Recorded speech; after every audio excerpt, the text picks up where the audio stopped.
کہ کسی دولت مند کی زمین میں بڑی فصل ہوئی، پس وہ اپنے دل میں سوچ کر کہنے لگا کہ میں کیا کروں کہ میرے ہاں جگہ نہیں جہاں اپنی پیداوار بھر رکھوں۔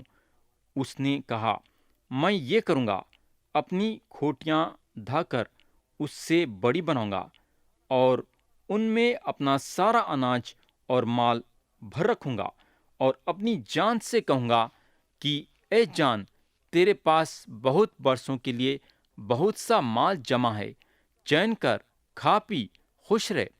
مگر خدا نے اس سے کہا، اے نادان، اسی رات تیری جان تجھ سے طلب کر لی جائے گی، پس جو تو نے تیار کیا ہے وہ کس کا ہوگا؟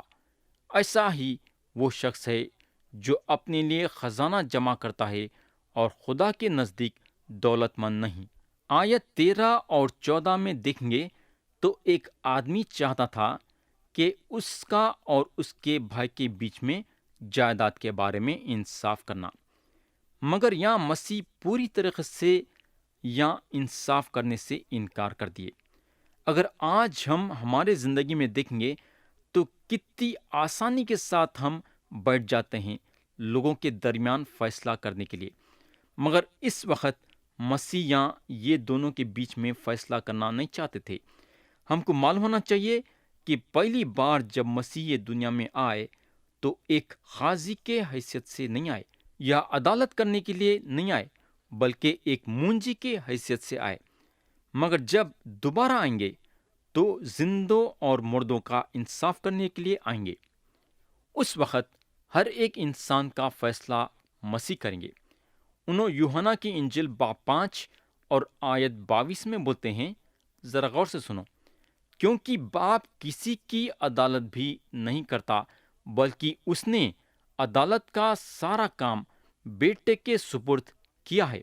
یہ ہوگا آیت 22 سے 34 میں لکھا ہوا ہے، پھر اس نے اپنے شاگردوں سے کہا، اس لیے میں تم سے کہتا ہوں کہ اپنی جان کی فکر نہ کرو کہ ہم کیا کھائیں گے، اور نہ اپنے بدن کی کہ کیا پہنیں گے، کیونکہ جان خوراک سے بڑھ کر ہے اور بدن پوشاک سے۔ کووں پر غور کرو کہ نہ تو بوتے ہیں، نہ کاٹتے، نہ ان کے کھٹا ہوتا ہے، نہ کھوٹی، تو بھی خدا انہیں کھلاتا ہے۔ تمہاری قدر تو پرندوں سے کہیں زیادہ ہے۔ تم میں ایسا کون ہے جو فکر کر کے اپنی عمر میں ایک گھڑی بڑھا سکے؟ پس جب سب سے چھوٹی بات بھی نہیں کر سکتے تو باقی چیزوں کی کیوں فکر کرتے ہو؟ سوسن کے درختوں پر غور کرو کہ کس طرح بڑھتے ہیں، وہ نہ محنت کرتے نہ کاٹتے ہیں، تو بھی میں تم سے کہتا ہوں کہ سلیمان بھی باوجود اپنی ساری شان و شوکت کے ان میں سے کسی کی مانند پوشاک پہنے ہوئے نہ تھا۔ پس جب خدا میدان کی گھاس کو جو آج ہے اور کل تنور میں جھونکی جائے گی ایسی پوشاک پہناتا ہے، تو اے کم اتحادو، تم کو کیوں نہ پہنا دے گا؟ اور تم اس کی تلاش میں نہ رہو کہ کیا کھائیں گے اور کیا پئیں گے، اور نہ شکی بنو، کیونکہ ان سب چیزوں کی تلاش میں دنیا کی قومیں رہتی ہیں، اور تمہارا باپ جانتا ہے کہ تم ان کے محتاج ہو۔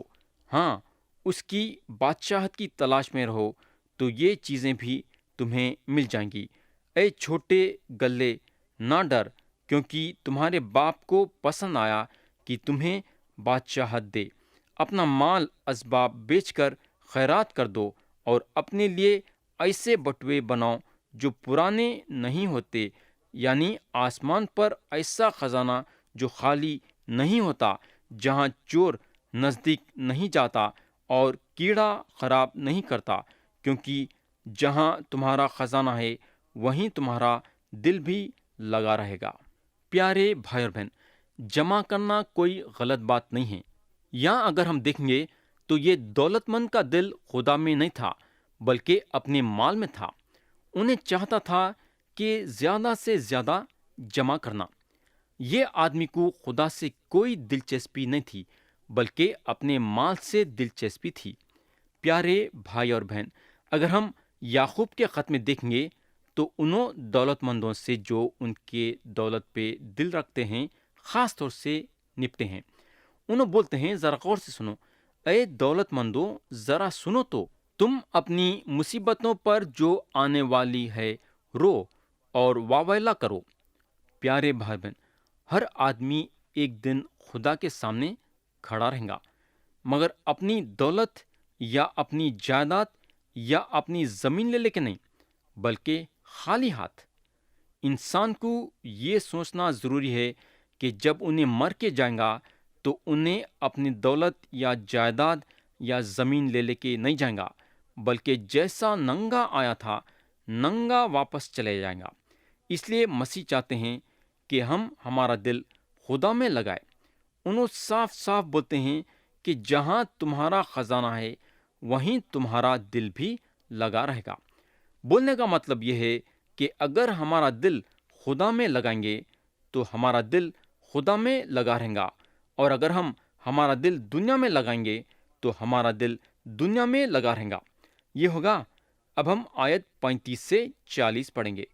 لکھا ہوا ہے، تمہاری کمریں بندھی رہیں اور تمہارے چراغ جلتے رہیں، اور تم ان آدمیوں کی مانند رہو جو اپنے مالک کی راہ دیکھتے ہوں کہ وہ شادی میں سے کب لوٹے گا، تاکہ جب وہ آ کر دروازہ کھٹکھٹائے تو فوراً اس کے واسطے کھول دیں۔ مبارک ہیں وہ نوکر جن کا مالک آ کر انہیں جاگتا پائے۔ میں تم سے سچ کہتا ہوں کہ وہ کمر باندھ کر انہیں کھانا کھانے کو بٹھائے گا اور پاس آ کر ان کی خدمت کرے گا، اور اگر وہ رات کے دوسرے پہر میں یا تیسرے پہر میں آ کر ان کو ایسا حال میں پائے تو وہ نوکر مبارک ہیں۔ لیکن یہ جان رکھو کہ اگر گھر کے مالک کو معلوم ہوتا کہ چور کس گھڑی آئے گا تو جاگتا رہتا اور اپنے گھر میں نقب ہونے نہ دیتا۔ تم بھی تیار رہو، کیونکہ جس گھڑی تمہیں گمان بھی نہ ہوگا ابن آدم آ جائے گا۔ پیارے بھائی اور بہن، یہ تمثیل جو ہے اسرائیل کے لیے استعمال کی گئی ہے، مگر آج یہ تمثیل کلیسیا کے لیے بھی استعمال ہوتی ہے۔ مسیح جو ہیں واپس آنے والے ہیں اپنی بادشاہت کو قائم کرنے کے لیے۔ انہوں جب آئیں گے تو کلیسیا اٹھائی جائیں گی۔ کلیسیا کا مطلب یہ نہیں ہے کہ کلیسیا کا ہر ایک آدمی اٹھایا جائے گا، صرف وہ لوگ اٹھائے جائیں گے جو یسوع مسیح کو اپنا منجی اور خدا مانے ہیں۔ تو پیارے بھائی اور بہن، یسوع مسیح پہ ایمان رکھنے والوں کا کیسا رویہ رہنا چاہیے؟ کیا ایمان رکھنے والا اپنے زندگی میں سست بنے رہنا کیا، یا پھر ہمیشہ مسیح کا انتظار کرنا؟ انتظار کرنے والا کیا کرتا؟ انتظار کرنے والا ہمیشہ تیار رہتا ہے نا؟ انہیں سست نہیں رہتا، بلکہ کپڑے پہن کے بیٹھے رہتا کہ میرا مالک جس وقت بھی آئے گا میں اس کے ساتھ چلے جاؤں گا۔ اگر ہم آیت 40 میں دیکھیں گے تو مسیح جو ہیں ایمان رکھنے والوں کو صاف صاف بولتے ہیں کہ تم بھی تیار رہو۔ انہوں جب تم کا لفظ یہاں استعمال کر رہے ہیں تو یہ لفظ صرف ان کے شاگردوں کے لیے نہیں تھا، بلکہ ہر ایمان رکھنے والے کے لیے ہے۔